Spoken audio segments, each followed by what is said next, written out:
everyone, and welcome to Saturday Morning Scares. If you are new to the channel, hi, hello, welcome. I am Miss Harley Days, the pinup model. And basically every Saturday we get together here on the channel and we watch scary videos, whether they're ones I found and chose to react to, or you at home found and recommended to me. This week is a video that I found. It's actually a channel I found, and I'm not sure if like all the videos on this channel are connected or if they're not and they're their own individual separate stories. I'm not sure, but I'm pretty excited to be reacting to a new series called The Nesters Found Me, and it's by the Glendale Archives. So I'm thinking they are all connected. I watched a little bit of Nesters Found Me recently. Did not get through all of it, but the first one that was recommended to me was the third video on the channel, and I saw that there was previous videos, and I don't want to accidentally react to the latest video that looked really good to me and these tie into it, and then I'm reacting to the series out of order. So I want to watch this one first because this one also looked interesting to me. So with that being said, let's go ahead and get on to The Nesters Found Me. Please let there be subtitles. All right, day 8 of squatting in this house. It's been really nice, actually. There we go. Able to sleep, shower, recharge. I even managed to get the electricity up and running. Not sure for how long.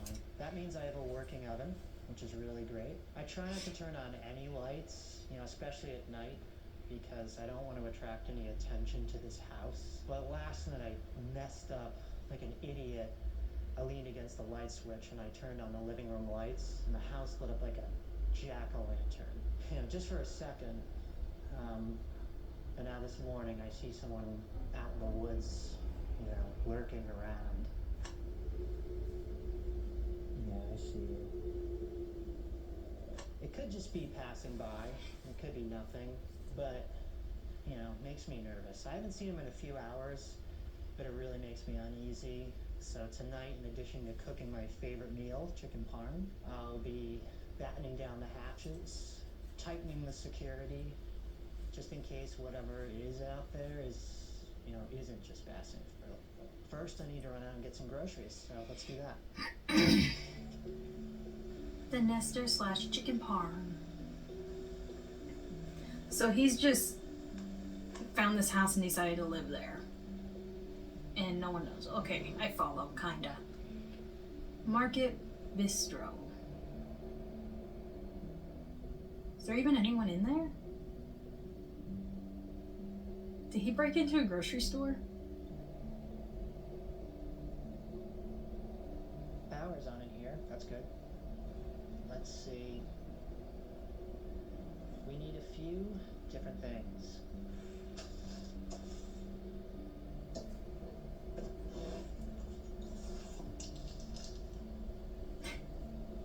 You always need that dessert after your dinner.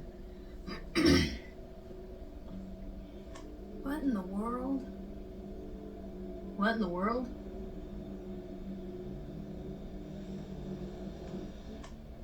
Was that someone like standing on that or holding on to that? I don't know.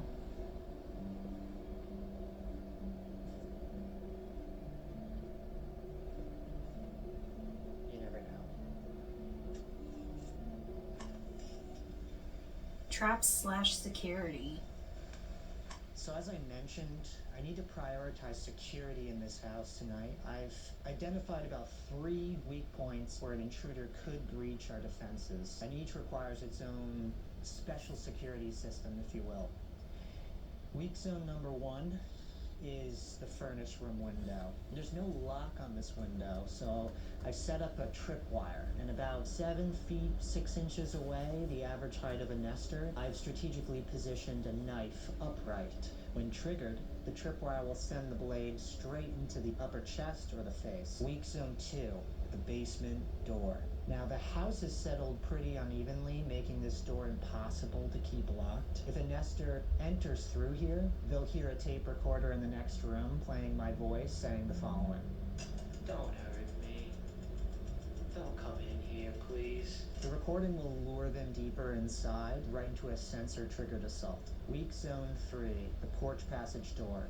Now this leads directly into the same basement door with the broken locks. When someone opens this porch door, the friction will strike matches against an igniter that I've rigged. The matches will ignite a portable gas tank that's been slowly leaking gas all night, so hopefully burning any nester who tries to breach that passageway. And I've also installed noisemakers on all the door handles, so hopefully I'll hear them coming, and I'll see them coming, and that these traps will keep them out. And I'll be able to sleep safely tonight. Nightfall dinner.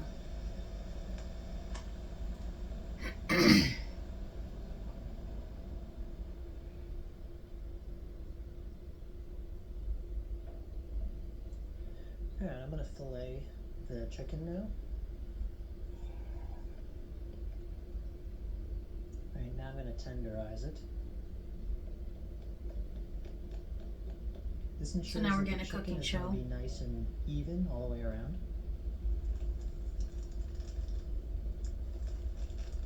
I'm gonna put some of this chicken in flour so it absorbs some of the moisture, and so the crispiness will stick up.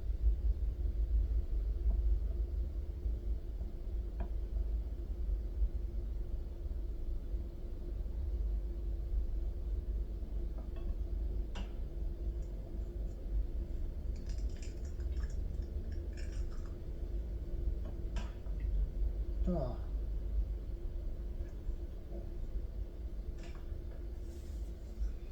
I'm gonna read the description why this is going on.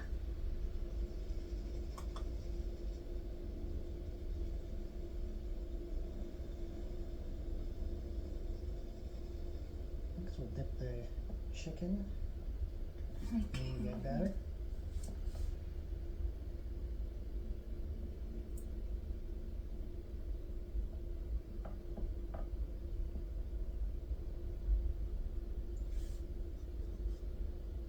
Now it's time for what makes the chicken good. Panko. Technically the panko makes it like a chicken katsu. Some grated parm. That's going to caramelize really nicely on the chicken. Now some salt and pepper. Let's mix this all up. I'm like waiting for a weird noise, like someone breaking in, or for him to hear someone break in or Now something. in the chicken goes.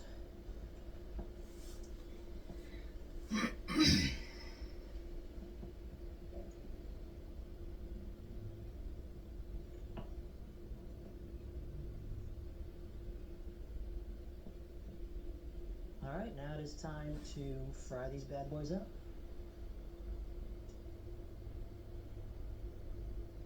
It's not good to add the oil over an open flame, but I don't know, I feel like I'm going to be okay. I'm going to get this oil nice and hot. Now you know the oil's ready when you dip the chicken in. I don't know why my Sizzles. allergies are the way they are today. Oh, is that ready? That is ready. I'm actually going to lower the heat. That's insane.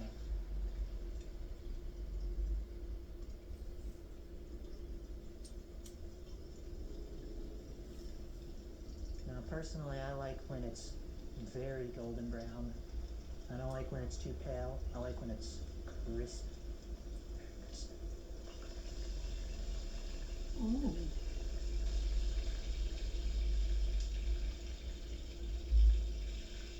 That actually does look really good. But like, you gotta place it on tissue because it looks too oily for me. So let's get ready to Like I roll the eat actual mozzarella cheese on chicken. I do eat a lot of the vegan Alright, here we stuff go. I'm gonna because throw I get this so into the sick oven when I and eat broil meat, it. but then I watch it be cooked and I'm like, oh, it'd be so worth it though.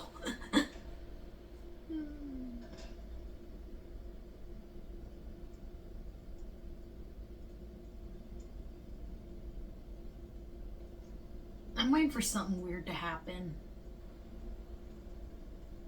I figured while the chicken parm is cooking, I'm going to set up my sleeping quarters for the night, make a fire, set up my sleeping bag. I was sleeping in the living room before, but to be honest, it's too far from an exit. And given that there was that stranger outside earlier, makes sense to be close to the exit, you know, in case anything happens. It makes it convenient, you know. Kitchen's right here. Can make a midnight snack. So I'm gonna set up the fire for the evening. 3-layer base.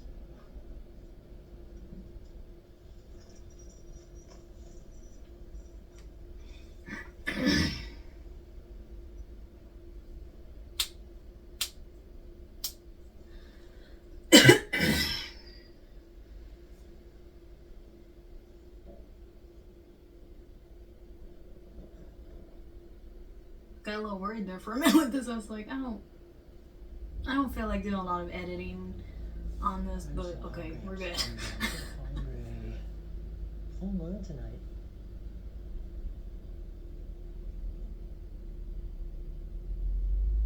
And we can't forget the sauce. This particular sauce I found, it's called Michael's of Brooklyn. Tomatoes, fresh garlic, fresh basil, Italian olive oil, oregano, fresh parsley, salt, black pepper, and nothing else, it says in big exclamation points. I can't read that.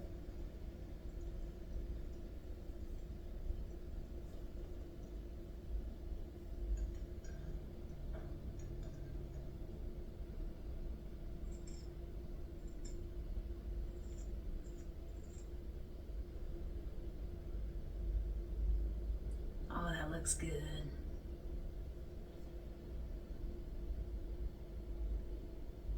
And you always put the sauce on last so it doesn't get soggy. And of course, last but not least, basil. And that is it. Bon appetit.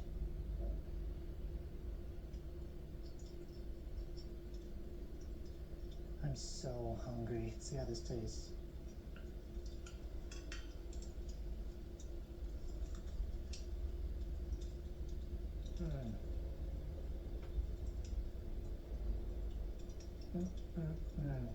It's amazing.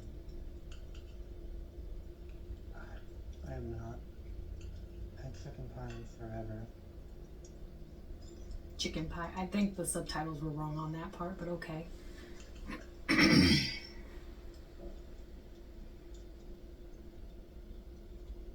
All that walking around today got me hungry. That guy really freaked me out outside. As he slowly creeps in behind you. I think that anxiety just takes a lot out of me. I'm glad I made 2. So are we just gonna watch this guy eat, or is there anything that's gonna happen? Really good chicken pie. You really have to tenderize it and flatten it out so it becomes more like a chicken cutlet. I really hope that there's like something weird that's gonna add to the story right now. You go and you get the chicken and Because I have a hard time watching people eat for some reason. I don't know why, but it's like you should just be like should be losing sleep. I don't know. I just can't handle it. So please let something weird happen in this scene.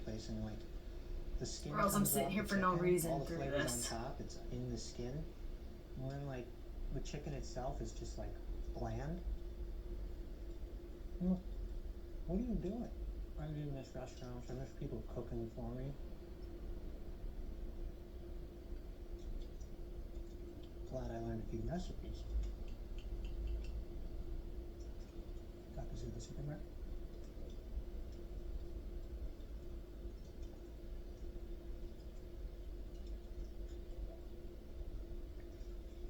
Oh. Man. Okay.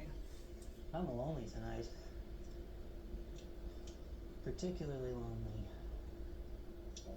Just sort of missing some camaraderie, I think.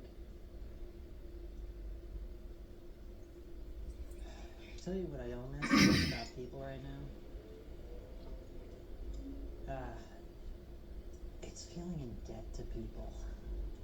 You know, emotionally more than anything.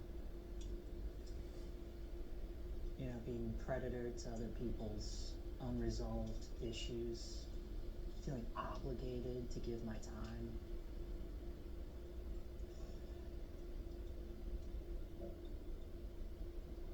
I always would put boundaries around my time. And sometimes I felt like I had to lie to people because people can be really selfish with your time. If they thought that they could get more from you, they take it, you know? That's what I always hated about having a job. There was always this sense that when you work for someone, they expect you to they expect to squeeze every bit of time they can out of you because they're paying you, and they're not going to pay you for nothing. You know, there are people who believe that because they're giving you money, the money that they know you need to live, they can take advantage of you. They assume that if you need the job, you'll do whatever they ask, no matter how stupid or pointless it is, because after all, they're paying you. You know? I don't miss that. Money created this like really sick relationship with other people. Once someone gives you money, it becomes a trap and it's really hard to escape. You know, I used to hate having a boss breathe down my neck. I'd work an 8-hour shift, and honestly, probably only worked 2 of those hours. The rest of the time, I just walk around with my clipboard, pretending to be busy. I'd move quickly, you know, like I had somewhere important to be, just to look productive. That's what a boss likes to see. Motion. They want to see you doing something, even when the real work only took like 2 hours. You know, if they catch you sitting, they get pissed. Even if there's nothing left to do. You know? So I'd fake it. I'd walk around, look busy, you know, make them feel like they're getting their money's worth, but they weren't.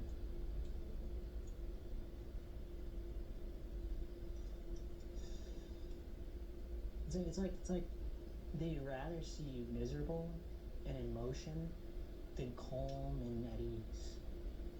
Makes no sense. It's like they need to see struggle to feel justified in paying you. So I pretended, because if I didn't, I'd get shit for it, you know? And life is already hard enough, you know? You don't need someone coming down on you for being efficient, you know? Now I know, if I said that to an employer or business owner, they probably think I'm the worst type of employee. But, I mean, come on, man. Yeah, do you expect me to care about selling bullshit plastic products while I'm spending my finite time being here? You know? Now, I know it wasn't my boss, you know, personally. But it was what he represented, you know? It was the whole system. Built so, like, rich people could get richer and everybody else sort of wastes their time. And maybe if I wasn't forced to make money, I'd have time to foster the skills that truly make an impact, but that isn't realistic, though, so.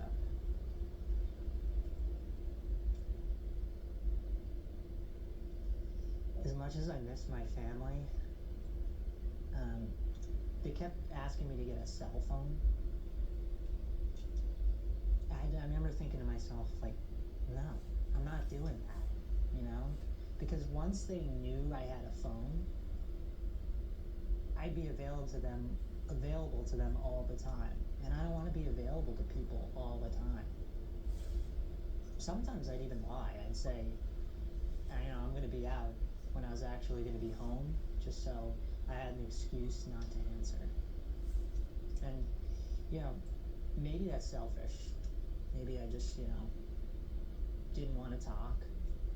Maybe I just wanted to be left alone. Getting a cell phone felt like it was inviting people into my life on demand, and I didn't want that. natural for people to have that kind of access to another person. That's at least what I think. And I know it probably comes from an inability to disappoint people.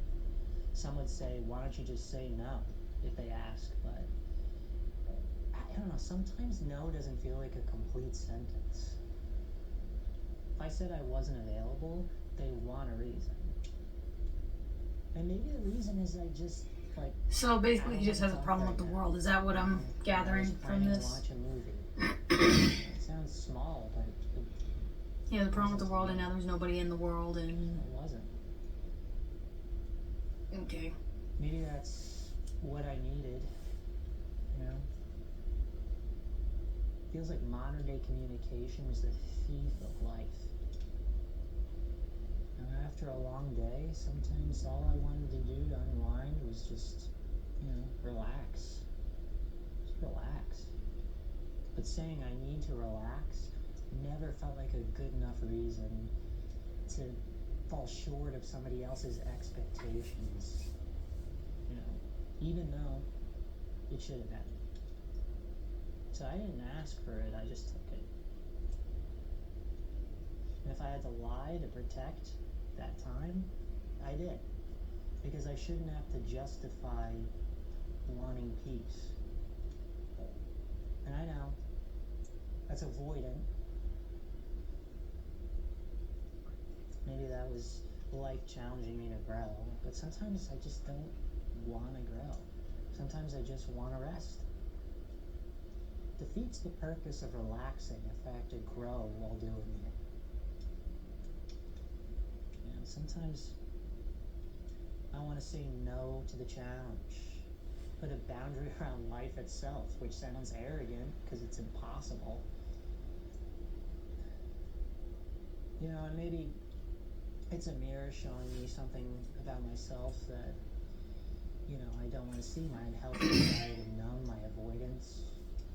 Maybe it's showing me something deeper, I don't know.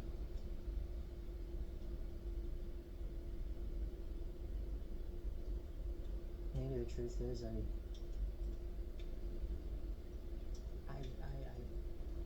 really was afraid I was incapable of connecting with other people the way I wanted to. And that I would never feel close to my family and my friends, not the way I wanted to. What? At least, and maybe that's why I kept telling myself that. I'm really trying to understand where the story's trying to go and what he's trying to explain. It's easier to believe that than to imagine that they actually wanted to spend time with me, get to know me.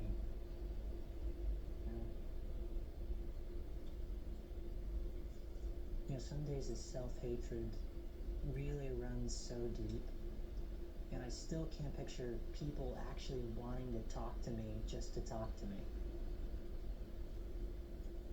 It's safer to believe that everybody is a time-sucking vampire than to actually risk rejection.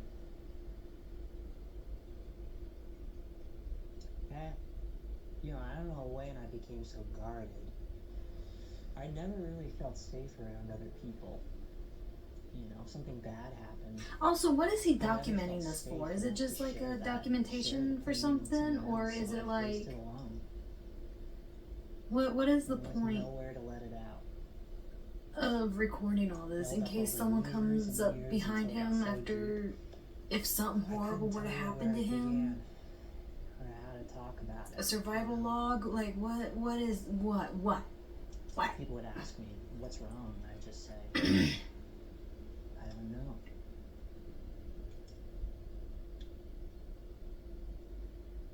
And I used to tell myself that when the pain gets great, when it gets great enough, I'll share. I didn't want to bother anybody. It just felt like, it's not bad enough yet to burden others yet. And then one day, my brother died. And I still couldn't share the pain. Okay. That excuse to keep putting it off, it's bottomless. It won't end until I make a beginning. Okay. And that loneliness, it just breeds anger, blame, bitterness. I'd give given anything to let that go. I just didn't know how. So when I'm alone, I don't have to face any of that, you know? I'm not disturbed. So anyway, I have my affirmation I tell myself every day, preparing me for when I see other people again. And it goes like this. I am likable and I attract genuine connection. I say that to myself every day. Pretty good, right? But when people enter the picture, everything surfaces. Resentment, worry, doubt, fear. Giving my time forced me to confront all of that. And it pushes me to speak up, and staying quiet and just feels so much more comfortable and safer. So yeah, I am protective of my time. Not a good that's doing me now, but that's really because anything that wants to take it also stirs up everything that I'm still trying to keep buried. Okay, I don't understand what any of that was about. Like, I follow, I understood, but what was the point of that to the story? Is this like to build his character so that we understand what's going on? Like why he's here, why he's in this situation, maybe? Is it going to play into the story any more than it already has?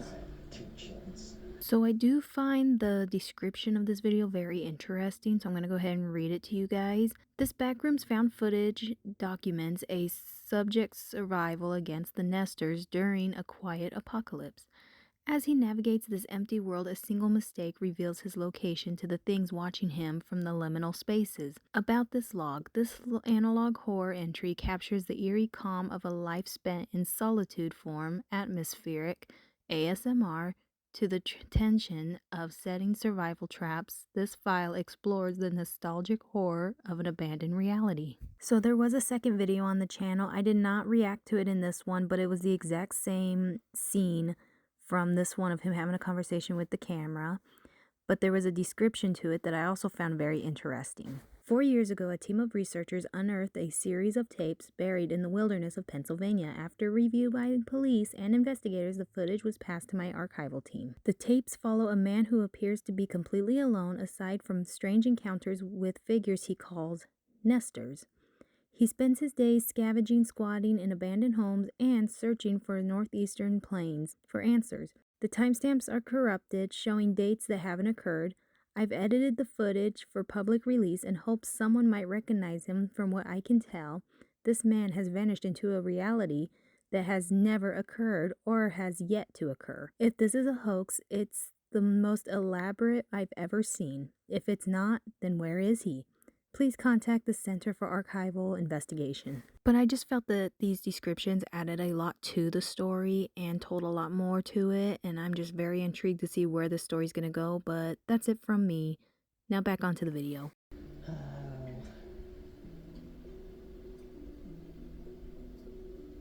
I feel maybe we could have gotten a better understanding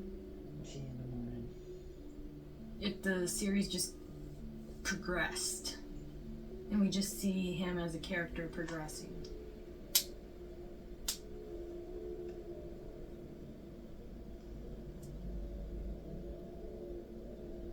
What?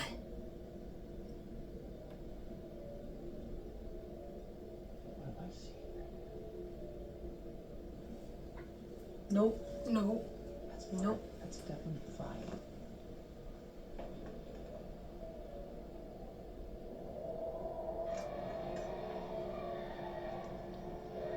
Oh, he caught something.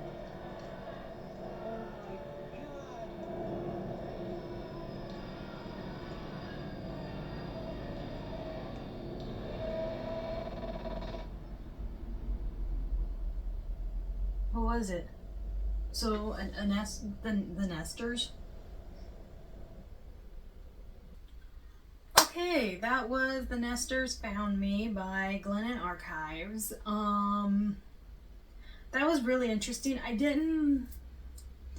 This sounds wrong of me to say, but I did not really enjoy like the part of him just sitting there and talking. It felt too much of a vlog rather than a analog horror story.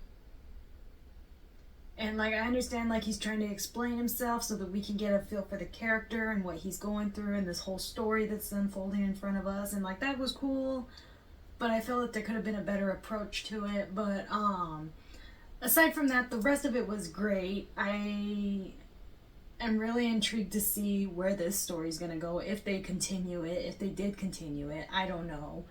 I really enjoyed it. I hope you guys enjoyed watching this video as much as I did filming this reaction video. And if you did, I will be sure to link the channel down below so you can go check them out for yourself, because guys, without the original content creator, we would not be able to make this reaction video. So go ahead and go give them some likes, give them some views, maybe even subscribe, but not until you subscribe to me first. But with that being said, I hope you have a lovely rest of your day, and I will see you all next time. Goodbye.